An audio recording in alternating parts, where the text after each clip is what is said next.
गोपीचंद ही प्रेत पाहुना करीत चालिला सवेदन पुढे गेले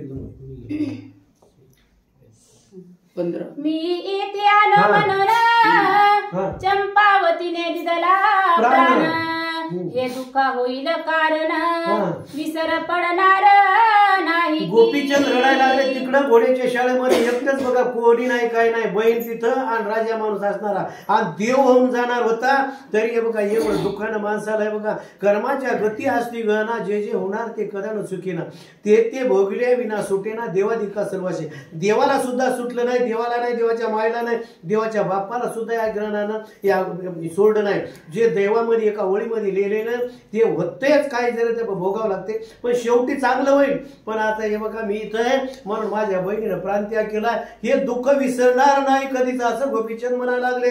ऐसा विचार करी चित्तात परिणयनी लोटले अश्रुपात येरीकडे संस्कारासी प्रेत चितामही चालिले मग काय केलेलं इकडं काय केलेलं गोपीचंद्राच्या मोठ्यानं घांबरडा फोडून रडायला लागलेला आहे। चल बापा इथं आलाय म्हणून कोणी बहिणीची शेवटची तरी तोंड पाहायला बोलायला लागलं काय एवढी अवस्था बिकट झालेली गोपीचंद राजाची।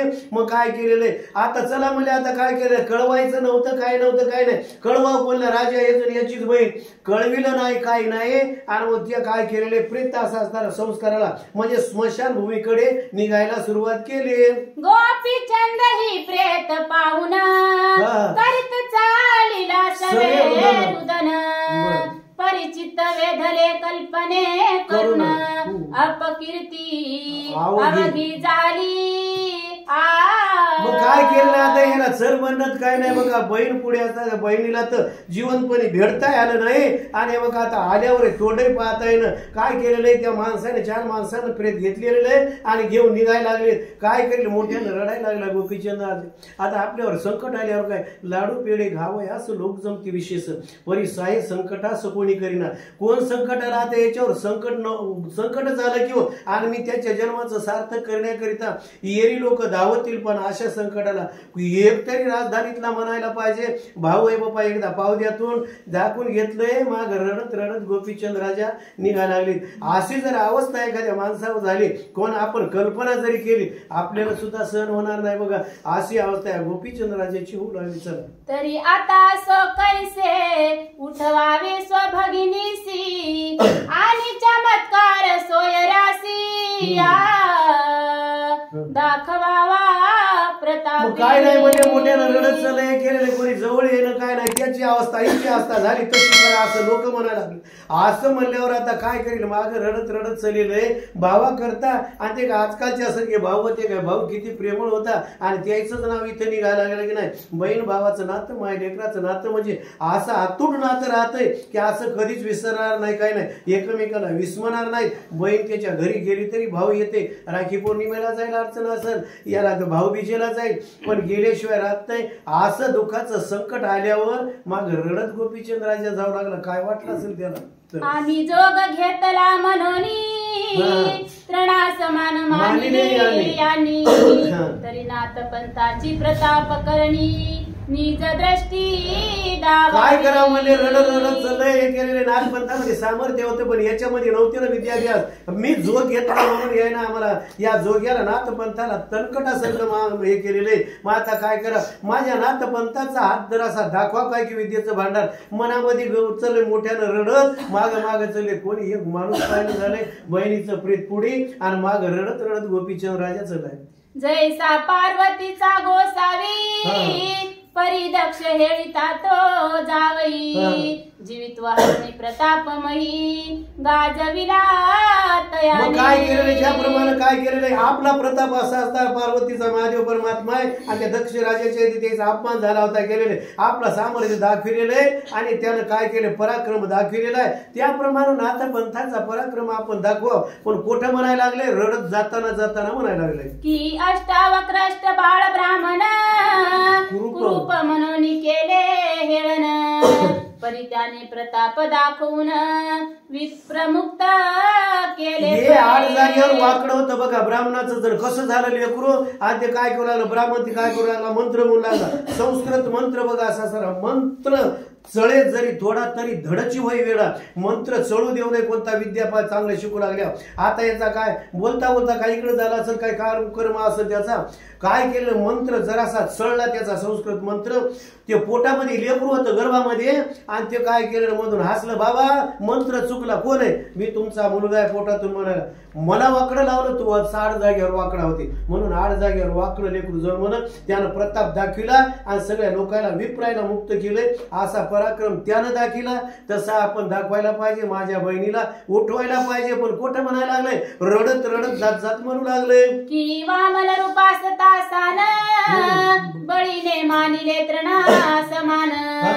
परी आपुला प्रताप दाखवून पाताल भुवनी मिरविला. मग काय केलंय बा, काय वामनाचं रूप लहान होतं. बळीला पाऊंडा आपण ऐकत होतं, जागा मागितली त्याला दे म्हणला 2 पाऊंडा सगळी आणि 3रा पाऊल माथ्यावर दिला, त्याला पाताळामध्ये घातलं. त्यानं जसा प्रताप दाखविला तसा आपल्या बहिणीला आपल्या नाथपंथाचा प्रताप दाखव. असं कोण गोपीचंद राजा म्हणून लागले की अगस्तीचा देह लहान अर्णवे मानिला तृण. परी केशव म्हणता नारायण आज मनाते उरला. किंवा काय केलं, अगस्ती लहान होता दिसायला, अगस्ती मुली लहानपणी काय केलंय त्याला काय केलं, एकदा समुद्राचा साजरा पिऊन टाकला वंजळीनं. सगळे जलचर प्राणी असा परेशान झाले, मरतो काय की पाण्यातले प्राणी म्हणल्यावर तडफडू लागले केलेले. मग काय केलेले समुद्रानं हे घेतला, काय केलेलं ते अवतार घेतला म्हणजे रूप घेतलं. बाबा म्हणजे असं असं करू नको आणि जरासं हे कर जीवदान द्यायला करायला. मग आता कसं देवा, आता पिलेलं पाणी काय किती अवघड आहे की नाही. पिलेलं पाणी हे करावं उलटीनं काय होतं किळस येते माणसाला. मग न काय म्हणला काय करावं, त्यानं काय केलेलं सोडलं बघा. आपलं लघुशंकाच म्हणा की आपलं किंवा त्याला काय म्हणतात आपलं ते शिवांबू आहे की नाही, शिवांबू प्याले किळस करण्यात लोक. अशाप्रमाणे त्यानं लघु केली म्हणून समुद्राचं पाणी खारट आहे का नाही. आपण नाही पिलं तरी लोक म्हणतात मीठ होते त्याच्यापासून होते. म्हणून त्यानं काय केलेलं आपला प्रताप दाखविलाय. त्याप्रमाणे आपला प्रताप दाखवा, आपल्या बहिणीला उठवा. की उदय तरुपटी लहान एकादशी गोरटी. परी मृदू मान्या नसान दृष्टी पाहता मृत्यू. काय केलेलं उदय पोटी, आता काय केलेलं तरुपोटी म्हणा असं असणाऱ्या त्या झाडाच्या ह्याच्यापासून पोकळीतून एकादशीचा जन्म झाला. काय केलं मृत्यूमान्य राक्षस. आता जरासं नाही सांगावं मग अर्धवट होते, हो द्या 10 मिनिटं उशीर बाहेर बसतील माणसं. मग काय केलेलं आहे मृत्यूमान्य महादेवानं राक्षसानं तपश्चर्या केली. ब्रह्मादेव महादेवाला प्रसन्न करून घेतलंय. आता तथाच तू महादेव म्हणजे भोळा, तथाच तू म्हणला मला कोणाच्याच हाताने मरण नाही, हरकत नाही. मग आता मरण नाही म्हणल्यावर काय गेल्यावर आता मला तर मरण नाही म्हणून महादेवानं काय केलंय, काय केलेलं मला हे दिलेलं आहे म्हणजे वरदान दिले. यायच्याच माग लागला महादेव पार्वती पुढे आणि या सावित्री ब्रह्मदेव त्याच्या माग आणि लक्ष्मी विष्णू त्याच्या माग गेलं. एका झाडाच्या कपाटात दडले हे असं असताना आता आपल्याला खातेच तोंड वाचूनच गेला. आता खातो नाही तर मला शरण या. देवानं शरण जाणं किती अवघड आहे. मग झाडाच्या पोकळीच्या तिथं मध्ये बसलेली होती एखादं ते हे गेला ना असं तोंड वाचलं. 6 जणांनी एकदा श्वास सोडला आणि त्या श्वासापासून एक मुलगी जन्मली. त्या मुलीचं नाव ठेवलं आहे ना, ती म्हणली माझं नाव एकादशी. तेव्हापासून आपल्या जगामध्ये प्रविष्ट एकादश झाली. मग आता झाल्यावर काय केलेलं मृत्यूमाने राक्षसाला त्रिशूळ घेतला मारून टाकलं. तेव्हापासून देवाईनं सांगितलं आपल्याला जीवदान 6 जणांना दिलंय, मग हिचं आजरा म्हणून नाव राहिलं पाहिजे ना, म्हणून दर 15 दिवसाला एकादशी धरायच्या. महादेवाचे भक्त महादेवच प्रसन्न झाले होते ना. महादेव म्हणले मीच प्रसन्न झालो. मला ते म्हणले महाराज काय नाही, पहिली एकादशी असे स्मार्त वैष्णव 2 पक्षी आपण आल्या तिथी करीता घे की नाही. महादेवाच्या भक्ताला 2 एकादशी आल्या तर पहिली मान दिलाय, कारण त्याच्यापासून एकादश तयार झाली. आणि या राहिलेली वैष्णवानं दुसरी घेतली, एकच आली ते दोघांनाही धरायची. अशा प्रकारे एकादशीचं महात्म्य सांगितले. दर 15 दिवसाला अशा प्रकारे ते एकादशीनं मृत्यूमाने राक्षसाला मारून टाकलं म्हणतात. दशग्रीव राक्षस बाळ तृणतुल्य मानिला अनिल बाळ. परी सकळ लंकेचा झाला काळ एकदाची. रावणानं मारुतीला लहान मानलं तणकटासारखं बरी एकदाच लंका जाळून टाकली. अशा प्रकारे प्रताप दाखविला तसा नाथपंथाचा प्रताप दाखवितो म्हणायला लागले. तर न्याय अमायत झाले मान सन्मान रहित. तरी आता याते नाथ पंथ निज दृष्टी त्याप्रमाणे म्हणले मला असं तलकटानं सांगितले आमचं मान सन्मान मुले गेलेला आहे, पण आमच्या नाथ पंथाचा असा असताना येईना डोळ्यात देखत असा असताना प्रभाव दाखव असं गोपीचंद राजा म्हणाले. मग सहज सवे स्मशानवटी गेला राय प्रेता निकट उभा राहे उभा राहोनी बोलत कसे. मग काय केलं आता गेलं की माग रडत रडत तोपर्यंत त्याला काहीच नाही याची अवस्था तशी करा. हे लोक असेच म्हणायला लागले सगळे असं मन लागले. मग आता काय केलं माग माग जावं लागलेला तिथं गेला आणि सगळ्या लोकांना हात जोडे रडत रडत काय म्हणते ऐका म्हणे ऐका माझे वचन प्रेता करू नका श्री गुरु जालिंदर येथे आणून चंपावती उठविला. हे बघा तुम्हाला हात जोडून विनंती आहे काय करा थोडे दिवस 1-2 दिवस हे करा आणि प्रेताला माझ्या बहिणीच्या दहन करू नका माझ्या गुरुवारीला आणतो माझ्या बहिणीला उठितो. सगळ्याला लोकायला म्हणायला पण कोणला खरं वाटायला लागले काय म्हणतात आम्ही येथे समयी असता वाया जातसे भगिनी आता मग व्यर्थ आचरुणी नाथ पंथा सार्थक नाही मिरवले. या ठिकाणी मी असताना माझी बहीण वयात झाली मग नाथ पंथामध्ये जाऊन काय फायदा आहे विद्येचं भांडार आहे म्हणून माझ्या बहिणीला वया जाऊ द्यायचं नाही उठवायचं म्हणायला लागले. की पहा मात तुळकुळ आस्तिके रक्षिले तपोगळे देवी येथे युवती निर्मळ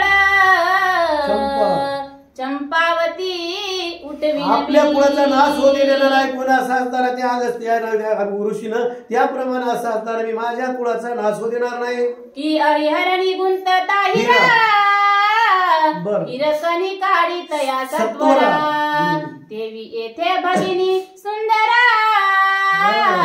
चंपावती उठवी. सांगायला लागला आयरणीमध्ये जर हिरा हे केलं ना आपण घन आणतो आयरन आहे काही हे करेल पण ती काय करते हिरामध्ये जाते आयरणी धान्यावर निघता निघत नाही काही फोडा काय करा त्याला हिरकणीच दाखवावं लागते त्याप्रमाणे दाखिल्याबरोबर हिरा वर येते त्याप्रमाणे ती येते ना ते त्याप्रमाणे माझ्या बहिणीला मी उठवितो. चला की मोहरा सवे सुत सगुना कदापि नव्हे भस्म देवी येथे सुमधुमा चंपावती उठवी. खऱ्या जर मोहरा असल्या तर काय करायचं असं असताना सुतामध्ये गुंडाच्या खरी मोहरा असत आणि अग्नीमध्ये जाळामध्ये टाकायचे ते सुतही जळत नाही त्याप्रमाणे खरी माझी बहीण खरा माझा नाथ पंथ जर असेल ती माझ्या बहिणीला उठविल्याशिवाय राहत नाही. ऐसे बोले सकळा कानने पर्या विश्वासी सकळ जन मनती मेलिया जीवित्व पूर्ण कदा काळी लोकांना काय माहिती सामर्थ्य माहित नाही कधी मध्ये असं ऐकल्यावर हो बाबा नाथमठामध्ये चमत्कार आहे असं म्हणायला माहितच नाही विश्वासाचा पत्ताच नाही म्हणून हे लोक असतात म्हणजे काहीच नाही रचा म्हणले सरळ तिला आता द्या लावून असं म्हणायला लागले. की वाळल्या रुखा लागी पाला आला ऐसा नाही ऐकिला हे तो न घडे कदा बोला धर्मनिष्ठ हा बोलत. किंवा लोक म्हणायला लागले अरे वाळलेल्या झाडाला कधी पाला फुटते काय नाही ना म्हणले अरे खांबाला म्हणले काय केले नाम घेतले वाल्मिकानं फुटले टोमक्याला पानं नावामध्ये एवढं ताकद आहे आता ते त्या टोमक्याला पानं फुटले म्हणायला हे म्हणायला लागले वाळलेल्या लाकडाला कुठं पाला फुटते काय आम्ही ऐकलं नाही आणि मेलेली बहीण कुठं उठती काय लोक म्हणू लागले. गोपीचंद म्हणे बोलतो सत्य परी मम गुरुचे प्रताप कृत्य वर्णन करिता सरस्वती ती वाचा पूर्ण मिरवत फुगीरपणा नाही काय नाही लबाड बोलणं माझ्या गुरुच मध्ये प्रतापच आहे म्हणजे तसा सत्य आहे आणि आता काय करा म्हणजे वाचन वर्णन करण्याला सुद्धा वाचा अपूर्ण पडल असं म्हणू लागले. जेने कानी पाचे अर्थाला गुणी सकळ देवानिले अवनी आणले परिपूर्णपणी वृक्षा लागी गोविंद. आपण ऐकले कानिपनाथच हे केलेलं का ना कानिपनाथाला वर देण्याकरता दिवायला बोलले ते म्हणजे नाही जालिंदरनाथाला सांगितलं मग आता काय केलेलं इकडे तास असताना मंत्र म्हणलं पळून जाऊ लागले लोक मग काय केलेले त्या झाडाला अडकेलेले येतं आणि त्याच्या कपडेला त्या सगळे अंग असे साल काढे होते कोण जालिंदरनाथानं त्याप्रमाणे म्हणायला लागले माझ्या बहिणीला उठितो. संध्या पहाडे मम प्रताप करणी एकादश वर्ष गर्ती अवनी अश्वविष्टे राहिला मुनी प्रताप वर्णू बरं काय नाही म्हणजे दुसऱ्याचं काय सांगू. मीच 11 वर्ष लिलीमध्ये पुरलेलो होतं याच राज आमच्या महाराजाला, आणि त्याला जशाला तसं त्याच्यात आले शिष्य कानिपनाथानं काढलं. त्याप्रमाणे म्हणले एवढं सामर्थ्य नाथपंथामध्ये मी माझ्या बहिणीला उठितो. तरी धैर्य धरवणी 4 दिन करा प्रेताचे संगोपन. श्री जालिंदर येथे आणून उठविना काय केलं 4 दिवस आता शुभा रचल्या म्हणजे सरण रचलं, आणि 4 दिवस लोक धीर धरतात. काय हे बघा म्हणजे काय नाही, विश्वासच नाही काय नाही. रचल्या शुभा या कार्यालय 4 दिवस थांबावं तुम्हाला हात जोडता असं म्हणायला लागलंय. परिणा ऐकता विश्वासी शुभा रचिल्या स्मशान महिसी. प्रेत ठेवून ते चित्तेसी अग्नी लावू म्हणता. कोणाचा विश्वासच बसला. लावा म्हणे पटकन आता सरण रचलंय गेलेलं अग्नी लावा म्हणल्यावर काय म्हणाले गोपीचंद राजा. हे पाहुन या गोपीचंद मग आपण चित्तित बैसोनी शुद्ध. म्हणे अग्नी लावा प्रसिद्ध भस्म करा मद लागी. काय केलं आता यानं उडी मारली. आता बहिणीला जाळतात आणि एकदा जाळल्यावर काय राखायचं काय होता येत नाही ना, म्हणून काय केलेलं उडी मारली सरणावर जाऊन बसला. आता हे बघा म्हणला हिच्या बरोबर तुम्ही म्हणू लागली ना आजचा अवस्था याची करा, जाळून टाका मला की या बहिणी बरोबर म्हणू लागलाय. मी भस्म झाली या पोटी मग क्रोध नावरे जालिंदर जेठी. नगर पालथे घालोनी शेवटी तुम्हा भस्म करीन की. जर मी काय या बहिणी बरोबर भस्म झाला केलं तर माझ्या गुरुला कळत, त्याला राग आवरणार नाही, आणि त्याच्यामध्ये सामर्थ्य सगळ्या नगरीला उलत पालत करून जाळून टाकल्याशिवाय राहणार नाही. कसं करता सगळं ऐसे बोलता गोपीचंद वचन क्रोधे दाटला तिलक चंद पूर्ण. म्हणे गुरुचा प्रताप वर्णुना फुगीरपणा मिरवित अजूनही बघा असा माणसाच्या काहीतरी लय ताठा असते ते जातच नाही. मग काय केलेलं राग आलाय म्हणला आपल्या गुरुचा प्रताप दाखवायला मला फुगीरपणा बस झाला की, आणि काय दाखवायला मुकाट्यानं बस असा चंपवचा सासरा म्हणू लागला. आम्हा सांगतोसी ऐसी करोनी दावी चमत्कार. येरी म्हणे उत्तरा सरसे बोले न तैसे घडेल. तुम्हाला वाटायला बोलल तैसा चालेल म्हणले, ते बोले तैसा चालेल त्याची वंदावी पावले. त्याप्रमाणे आमचं नातं पण ते म्हणायला लागले चमत्कार दाखविल्याशिवाय राहणार नाही, पण तुम्ही 4 दिवस प्रेताचं संरक्षण करा. येरी म्हणे वाम करा काढून देतो जाई सत्वर. पाहू दे गुरुचा चमत्कार प्रेत रक्षू आम्ही. काय नाही आता पोराला मला जा म्हणले काय करा त्याचा हात दे म्हणले तोडू. आता किती अवघड आहे पोरग बिचार काही नाही काय नाही शांत होतं ना. आता जुन्या काळामध्ये पोरं मायला बायकोला मारा का सोडून द्या काय करा म्हणलं तसं ऐकायची. 1 नाही 2 नाही पोरानं काय नाही. जाय म्हणले त्या बायकोचा तुझा डावा हात तोडून दे आणि पाऊस चमत्कार. म्हणलं लेकरू गेलं वरी बिचार लढत लढत आणि त्यानं आपल्या बायकोचा हात तोडून दिला. येरी म्हणे फार बरवे चंपावतीचे प्रेत रक्षावी. मी हस्त दावणी गुरु ते भाव उपजविन प्रेमाचा. काय केलेलं काय हरकत नाही म्हणे तेवढं तरी द्या, खून तरी माझ्या गुरुवर्याला दाखवायला द्या. आणि त्याला काय करेल माझा भाव किती आहे म्हणले, माझं प्रेम बहिणीवर किती आहे दाखितो यात घेऊन जातो म्हणले. आणि गाला गोपीचंद तिलकचंद पुत्रा सांगोनी वाम करतीये चादी काढोनी. गोपीचंदाची तासनी हुनी उठवून या बोळविला.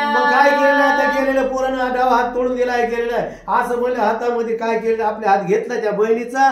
गोपीचंदानं उडी मारली त्या सरनावून आणि निघाला आपल्या गुरु गावाकडे निघाला. आता गोपीचंद घेऊन करा पुढे चालीला मार्गावर. एक कोस येता नृपवर काय केले इकडे. मग काय केलं एक पोच भर आलं बघा नेमकं झालं. आता गाव सोडून दिलं गेलं काय आडवं गेलं काय माणसं आपले पाहायला होतेच ना. गेल्यावर म्हणले काय इकडं काय केलं ऐका लोकांना. चित्ते माझे घालोनी प्रेता डावलून गेले सकळ समज. आप्त बर. येरीकडे नृपनाथ हेळा पट्टणी चालिला चिंतेमध्ये टाकलं सगळं केलं आणि त्याला काय लावून दिलं किंवा सरळ लावून दिलं गेलेले सगळे गेले आपल्या घराकडे आपापल्या घराकडे गेले. इकडे जालिंदर काय केलं ऐका मार्गी येता 5 कोस परी हे कळले जालिंदरास जालिंदरास. मनात म्हणे नवे सुरस गोपीचंद मग काय केलेले 4-5 कोस गेलं गोपीच्या दातात गेलं ना सरसर गेलेले. इकडे पुन्हा जालिंदरनाथाला कळालं हे जर जालिंदर गोपीचंद आपल्या राजधानीमध्ये आलं तरी काय बरोबर नाही. डोकं हसत गेलं गेलं गोसाईवरून आलं अशी अवस्था लेकराची होईल म्हणायला लागले. विष्णून करीतिले विचक्षणा नाना परीची होईल वल्गना वल्गना.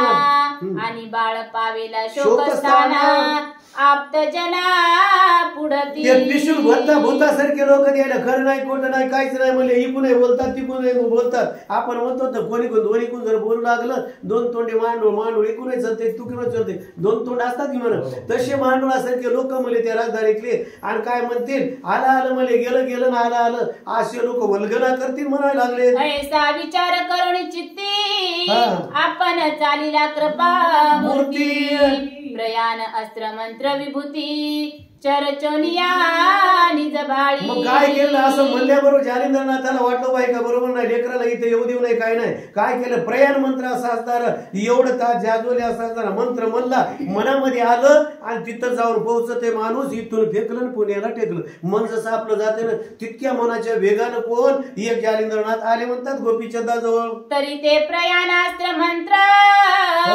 एकची नैषद राजपुत्र जाणत होता अस्त्र पवित्र ये रामाहित हे प्रयाणात असता सांगताना मनाच्या वेगानं धावणारा कोणला नव्हता नैषद राजाचा मुलगा नळ दमयंती म्हणतो ना त्या नळाला जे मंत्र माहित होतं आणि नाथपंथाला माहित होतं. ते अस्त्र जालिंदरापासी होते अति उजळपणासी प्रयाण भस्मला सीता बाळासी वात गती अति उज्ज्वलपणा होतं म्हणाले बोतट नाही काय नाही. कारण काय हे मंत्र कसा असायला उज्ज्वल पाहिजे त्या ग्रहणामध्ये त्याचं पाठांतर करायला पाहिजे तर उज्ज्वल होतंय. अशा प्रमाणे जालिंदरनाथजवळ होतं भस्म लावलं मंत्र म्हणला निघाले. मग लोटतायक निमिष धावून आला शतकोश अकस्मात गोपीचंदास निज दृष्टीने देखिले. एक वाजे बघा सांगताना 100 कोस किती आला डोळ्याचं पात लवून आला इतकं ते मध्ये आता ज्या एवढं मोठं मंत्र होतं तापड आलं जालिंदर गोपीचंदाच्या जवळ आले. म्हणे वस्ता पुन्हा परतो ना किमर्थ केले चरणावरी भाळ ठेवना व्रतांत सर्व निवेदिला. गोपीचंद राजा जाऊ लागले गेल्याबरोबर माली लेकरा का आलं कस काय आलं आढळणार तितकं धावत आलेला असं सगळं हकीकत झालेली गोपीचंदानं सांगितली. मग तो ऐकोनी व्रतांता म्हणे तुझा मनोरथ सिद्ध करीन नृपनाथा नको करू काही चिंता पुन्हा फिरा मागुता.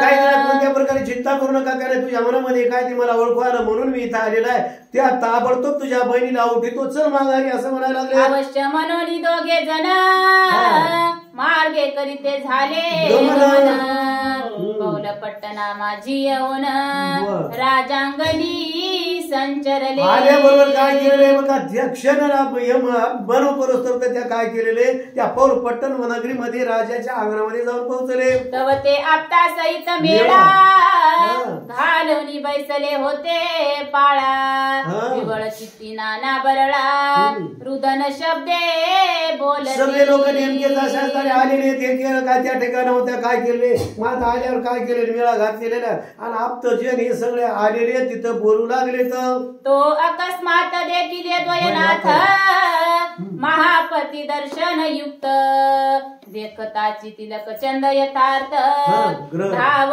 पुढे. मग काय केलं आल्याबरोबर बघा माणसं लगे असतात काय काय मनामध्ये नसलं तरी असं असताना आदर सत्कार म्हणलं तर आदर म्हणलं तर मानन आदर सत्कार काय असतं आदरच बोलायचं त्याचा सत्कार करायचा समोरच्या माणसाला कळते आदर बोलायला असं काय केलेले काय म्हणायला नाही का. परम भक्ती करून यान मन त्वरे आणोनी कनकासन बर. त्यावरी बैसवनी अग्निनंदन पुढे उभा काय केलेले सोन्याच्या बासलावर बसलेले केलेले आणि काय केलेले तिला चंद असा असताना नमन असताना आदरानं पुढे भरायला कसा आदर होता सांगा. परी तो नमनादी आदर जैसा शठाचा शृंगार की ढिसाळपणी वसनगर ते विविनय भाव याच्या मनामध्ये खरा आदरच नव्हता. उगा वरचीवर बोलू लागला या महाराज बरं झालं आले असं तसं मनामध्ये नसू दे आपल्या इथं पाहुणा आलेला आणि त्याच्या मनामध्ये नसू काहीच नाही बघा उगा आदर आदर बरं येणं गेलं आमच्या इथं असं म्हणते मग निघतच नाही शब्द तसा आदर आदर म्हणू लागला. चला की अजा कंठीचे लंबस्तन की गारुडियाचे शुरत्व पूर्ण की वेशेचे मुखमंडन तेवी आदर शिळीच्या काय काय याला गळे नसतं असतात ते दूध नसतात काय नाही आणि किंवा वेशा असतात ते मुखमंडन करते तिचा काय रूप तसं नसते त्याप्रमाणे आदर आदर भाव करू लागलाय. की घटा माझी जैसा आका की वराची सावली शीतळ देख की पिशाच बोलणे न सत्य वाक ते विदावी विनय असं सूर्याचं हे बोलते का खरं असते काय नाही प्रतिबिंब असते किंवा हिवराची आता महत्वाचं आहे बघा हिवराची सावली शीतळ देख हिवराचं झाड असते कोणाच्या शेतात नसायला पाहिजे बरं का कारण ती इतकं अपिस असते आणि असं असं त्याच्यामध्ये विकल्प असते. हिवराच्या झाडा जरी खाली बसलं माणूस किती चांगला असद्या त्याला बरोबर विकल्प शिरते दुसऱ्याचा नाशच करते. त्या मंथरीनं कुबडीनं केलं होतं तसं रामायणामध्ये आपण ऐकतो हिवराच्या साली झाडा खाली बसली होती. अगोदर ती काय होती काही काही चांगली होती राम माझाच म्हणून सगळं होतं. ही म्हणायला लागली हिला शिवाय द्याले नाही माय म्हणून असं तिला शिवल्याबरोबर हिच्यातला विकल्प तिच्यात गेलेला म्हणून सावली शीतळ आहे म्हणून त्या हिवराच्या झाडाखाली बसू नये. असलं कुठं धुर्या फिर्यावर तोडून टाकायला पाहिजे असं शीतळ सावली चांगली नसती म्हणायला लागले. वृंदावनाचे गोमटे फळ की अर्क वृक्षी लोंबले खेळ की मैदाचे गळा माळ ते विविनय वृंदावनाचे गोमटे फळ असं जरा कडू इंद्रावण असते चांगलं दिसायला असते पण कडू ठक असते किंवा काय केलेलं आहे आता हिवराच्या सावलीचं सांगितलेलं आहे. आरका आता म्हणजे काय रुचकीच्या झाडाला काय किळा संख्या असतात घरी असतात का तसं याचा काय आदर खरा नव्हता. की बकाचे दिसे शुद्ध ध्यान पर्यांतरी घोकित वेचिन मीन की तस्कराचे मौन साधन ते विविनय भावाते की अर्थ साधक वक्ता पूर्ण परिघाते वेगे घेणार प्राण याचे रसाळ भाषण दावी विनय भावाते की गोरक्षाचे उर्धव गायन ते कैचे पावे तान मान देवी त्या राजाचा सन्मान दावी विनय भावाते की उदीचे द्रोणात जळ की कनक तुल्य पिवळा पितळ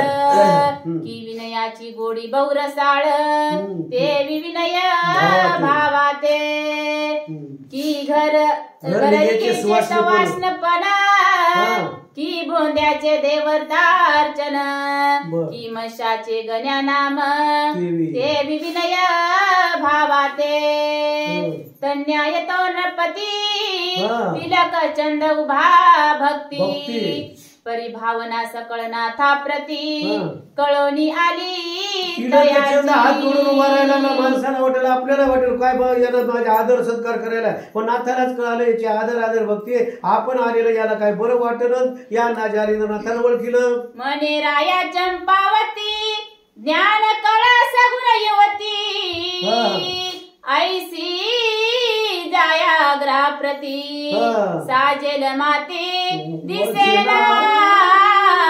काय केलंय म्हणाले ते सगळं खरं झालं तू आदर आदर माणसाला अरे तुमच्या घरामध्ये म्हणले बाई शोभत नव्हती ही कोण आहे तुमचं म्हणले घर कसं आहे आणि चांगल्या घरामध्ये माणसाला वाटतंय चांगलं घर पाहून द्या आपण त्याची वर्तणूक हे कशी आहे पाहिलं झालो श्रीमंती पाहिली की द्याल होतच असं असताना बरेच अनेक जण फसलेले आमच्या सख्खे आहे की नाही असे असतात अरे आम्ही असं फसलेलो होतो जरा आता काळ देवानं म्हणून बरं झालं भक्त चांगलं पाहून दिलं हे केलेलं आहे मात्र लय अवघड झालं. अशा प्रकारे माणूस काय करते त्याच्या घरची माणसं कशी धार्मिक काय ना निवळ सगळे म्हणल्यावर असं आम्ही फसलो रोज इथं सांगतो पण फसलोच होतो. अशा प्रकारे काय केलेले हे माणसं आदर भक्ती होती. यानं ओळखीली जालेंद्रनाथानं काय म्हणताय का जैशी शिव साळुंका सुरगणी ती खडकी स्थापावी खडकीने ओली देवी सत्य या सदनी चंपावती साजेना.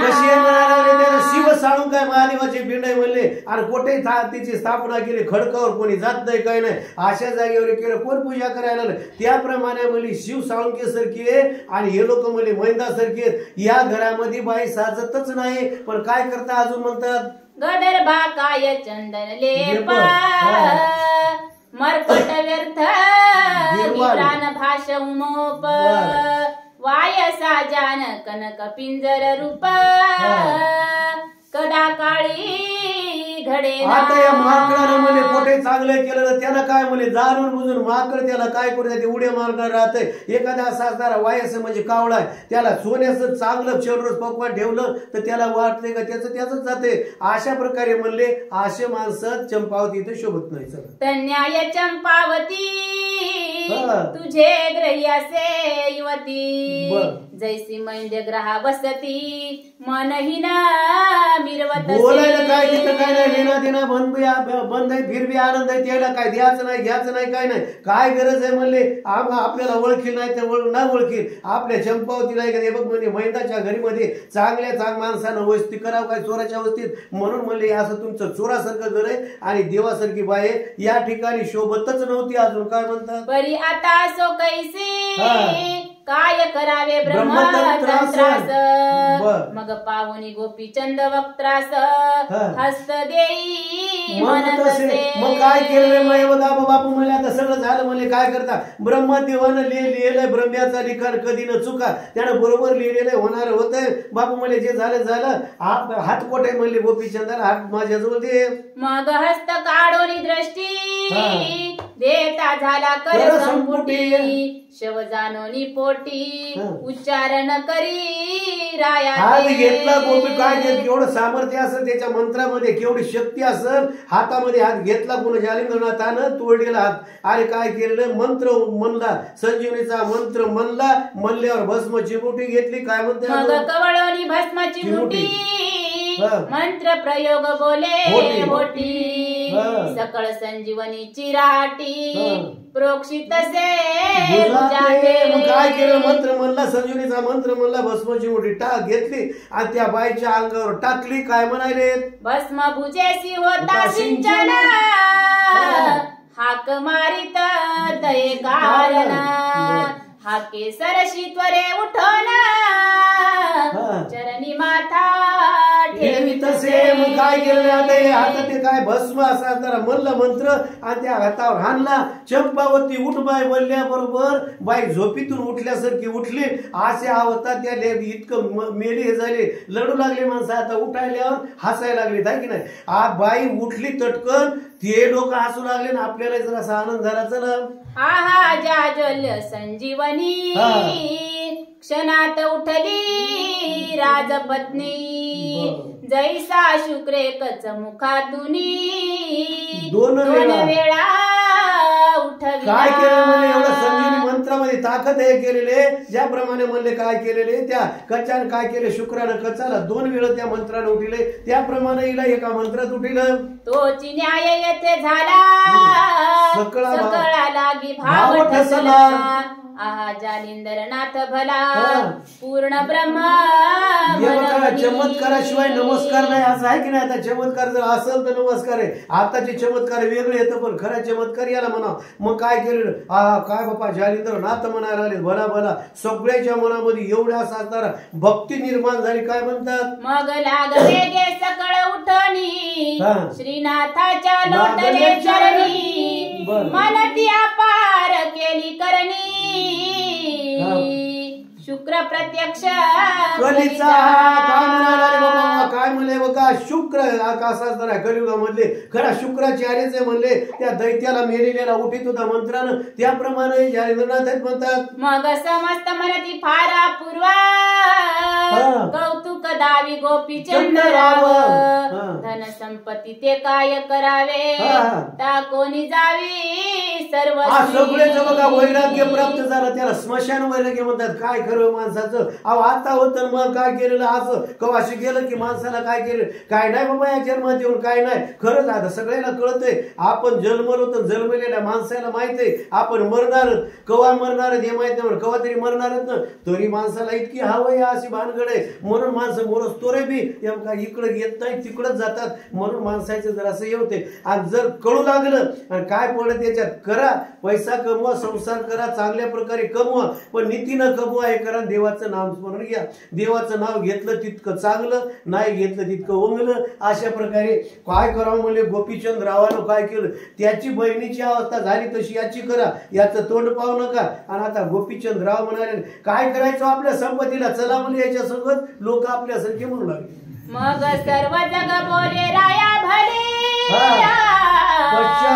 पश्चातापी पूर्ण तापले परिते स्मशान वैराग्य ठेले पुन्हा जैसी तैसी. काय करा म्हणजे वैराग्य स्मशान वैराग्य म्हणतात. मसून वाट्यातलं वैराग्य वेगळंच असतंय. तेच जर वैराग्य नेहमी राहिलं तर माणूस असं असणार धावपळच करणार काय नाही असं आहे त्याच्या समाधान असं केलेला. काय करा म्हणजे धनाला संपत्तीला आहे करायला आणि घरी गेल्यावर सांगा रे पुन्हा गेले कडू घास म्हणतात ना असं असणार शेजारचे बाजारी आणून देतात ते कडू घास काढा की मग जशाला तसंच पाप करायला मोकळे असं म्हणायला लागले. की करी आवानीला अति निर्मळ परिसवेची गंध मारी डोळे उकिरड्यात उतावेळ विष्टा भक्षण आवडतसे तन्याय सर्व लोक बोलती पश्चातापे परित्याचा सुटेन भोगिता नरक प्रारब्ध योग. काय करता माणसं तिथल्या तिथं म्हणायला लागलेत पण काय करतात तिथं आल्यावर विसरून जातात. झालं म्हणले गेलं की 1-2 दिवसाला आता काय कालांतरानं घरचे सुद्धा विसरतात मग काय केलं काहीच नाही. पण तसं जर वागू लागलं पहिल्यासारखं सांगायला लागले त्याच्या प्रारब्धा म्हणजे नरकच आहे दुसरं काही नाही. म्हणून एकदा जर झालं ना स्मशान वैराग्य झालं की थोडा तरी माणसाने विचार करायला पाहिजे आपली अवस्था तीच होणार नाही आज नाही उद्या कधीतरी असं असणार 10-5-50 वर्षाला मरणारच की आपण माणूस विचारच करणं झालंय. म्हणून काय करायला असं वाले चला असो ऐसी प्रारब्ध करणी श्री जालिंदर जाय उठवणी मग उठता झाला कनकासनी हेळा पठ्ठनी जावया. मग काय केलं असे प्रारब्ध केलेलं आहे बघा म्हणले चंपावती उठली केलेले. आता झालं म्हणले गोपीचंदा तुझा तीर्थयात्रेला आता तिथं जातो म्हणले तुझ्या राजधानीत मला थोडे दिवस राहून म्हणले कारभार चांगला करायला लावा लागेल लेकराला. ते मुक्तचंद होतं ना लहान लेकरू गोपीचंदाचं जाय मग बापू म्हणले जाय म्हणल्यावर काय म्हणतात मग तो तिलक चंदन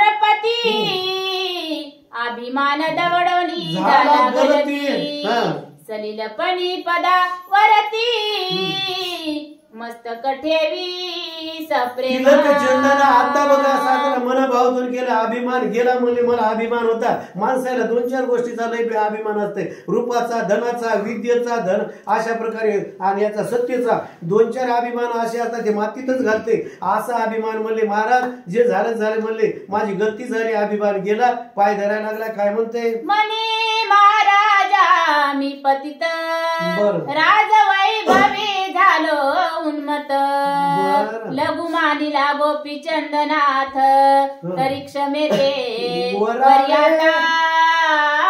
महाराज मला झालं ते झालं म्हणला मी याला गोपीचंदाला म्हणला तणकटासारखं मानलं होतं याचं राय वय बेव असं तसं याला म्हणले खाता काय म्हणतात उठवली पंढरी आठवली असं नाही म्हणले बरोबरच म्हणले ते पंढरी आठवली याला जर योग्य आचरण आठवलं ना यानं जन्माचं सार्थक केलंय. आता मला माझी चूक झाली एकदा मला माफ करा. तुम्ही दयाळू कनवाळू संत मायवनी मायावंत तरी बाळाचे अन्याय यथार्थ उदरा माझी साठवा. तुम्ही दयावंत कृपाळवंत आणि काय करता दयेचं भांडार तुमच्यामध्ये हे आमच्यामध्ये नाही. काय करा आणि एकदा माझ्याकडून चूक झालेली आहे हे माझा अपराध झालेला पोटामध्ये साठवा. जशी माय लेकराला माफ करते तसाला माफ करा. ऐसे बोलनी नम्रोत्तर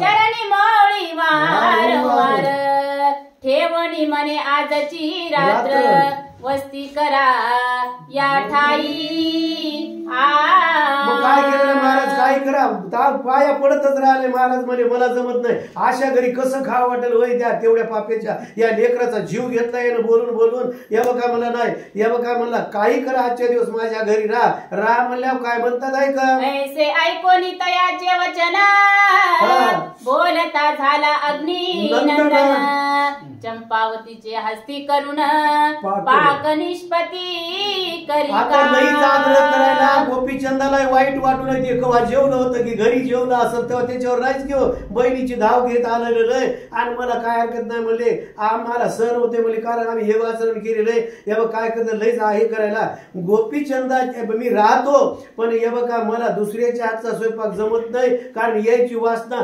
स्वयंपाक अन्न कोणाचं खाल्लं तेच आपल्याला विकार होते बरं का संस्कार अन्न खाऊ घालणारा आणि करणाराचे बरं म्हणूनच सांगतात ना या स्वयंपाक करताना देवाचं नाव घ्या महाराज लोक म्हणतात बाबा असं असणार आणि तसं नाव घ्यायला पाहिजे तर ते संस्कार चांगले होतात आणि इथं तर म्हणजे सगळं पापाच भरलेले भांडार तुमचं मला दुसऱ्याच्या हातचं खायला जमत नाही या माझ्या चंपावतीच्या हातचा स्वयंपाक करून घालचाल तर मी खातो असं म्हणले अवश्य मनोरी तिलक चंद चंपावतीशी सांगे सद्गण तिथे सांगोनी पाक प्रसिद्ध करविला किती लवकर केला असतात बघा गॅस वगैरे नव्हते चूल पेटूनच की काहीच नव्हतं शेगड्या नव्हते आणि काही नव्हतं मग आता काय केलं करावं लागत आहे मग अशी चांगली माय बोलली कौशल्यासारखी आणि म्हणले माय तू हिला मदत कर दोघीनं स्वयंपाक लवकरात लवकर केला आणि जेवणे म्हणतात चला मग चंपावती भ्रतारा सहित वैसविली स्वपंक्तीत आपुला अनुग्रह देवनी तिथे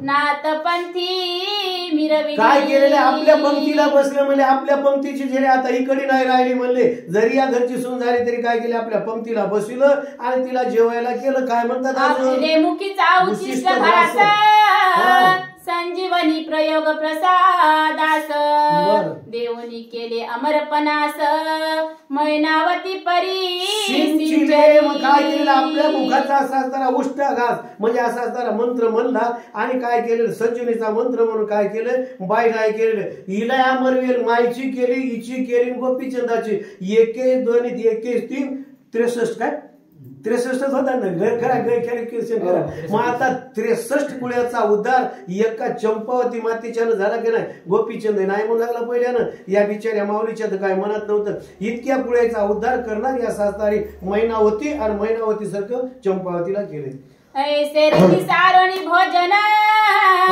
विडे घेतले त्रयोदश गुण राया तिलक चंदा भाषण करिता झाला जेवण वगैरे झाल्यावर मुख प्रक्षालन म्हणतात कोणी सुपारी देते सोप देते काय देते 13 प्रकारचा गुणाचा विडा दिला आणि तिथून निघायला लागले मने ऐक बा सर्वज्ञ राशी गोपीचंद जातो पूर्ण तपासी तरी सांभाळिया राजपदासी बाळ अज्ञान असे चंदाला सांगितलं कोणाच्या त्याच्या चंपावतीच्या सासरीला बघ गोपीचंद जाते म्हणले आणि याचा मुक्तचंद म्हणले राजधानीमध्ये बसलेला आहे आणि मलाही राहता येत नाही लेकराला शिकवायला म्हणले राज्य तुला सगळं सांभाळ करावं लागल तिलक चंदाला सांगितलं तुझा प्रताप माहिती संपूर्ण शत्रुन येती तेने करुण मी येते षण्मास राहून सर्व अर्थ पूर्वी नकी तुझा काय केलेलं प्रताप म्हणे या त्रिभुवनामध्ये हे केलेले आणि शत्रू येणार नाही चांगल्या प्रकारे या लेकराचा सांभाळ कर